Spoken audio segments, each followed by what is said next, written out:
Анх өргөн барьсан 1 жил 6 сарын хугацаанд ажлын хэсэг шуралддаггүй. Байнгын ороод нь шуралддаггүй. Хилцэх асуудалч ордгоо ингэж явсараад өнөөдөр эцсийн хилцүүлэг хийж чадахгүй намрын чуулган шийдэж явах шиг байна.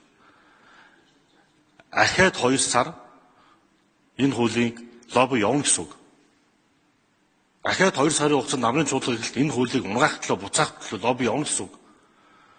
Өнгөрсөн хугацаанд би хэлсэн 2 талд хуваагчид би энийхэн эсрэг харлуулаад дунд нь ном чимэгчнийг харлуулаад байж байхдаа бүгд биенийх нь нэршиш хүндэгжсэн. Одоо бүгдийнх нь нэлээд хүндэгдсэн баггүй.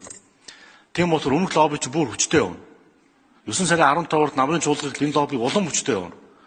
Сүүлийн хэдэн хоногийн хугацаанд тамхи импортлогч компанийн захирлууд, түүний төлөөллийн хүмүүс, зарим улсын хурлын гишүүд ордон дотор тамхины лобби хийгээд явсан нь үнэн шүү дээ.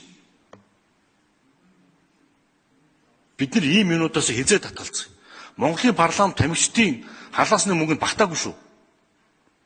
Тамхи импортлог компаниудын халаас нь Монголын парламент өнөөдөр арайч багтах дээр тулаагүй шүү. Энэ улс нь туурах тусгаар улс.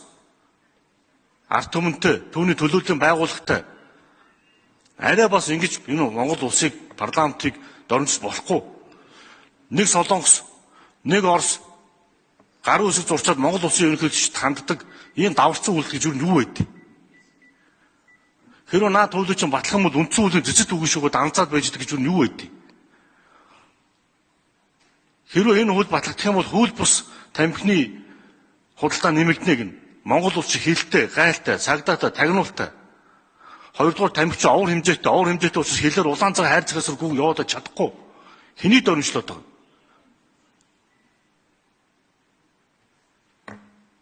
Нэг хэдэн дөрвөндөө Монголын парламент худалдаад авсан гэж бодоод байгаа юм уу?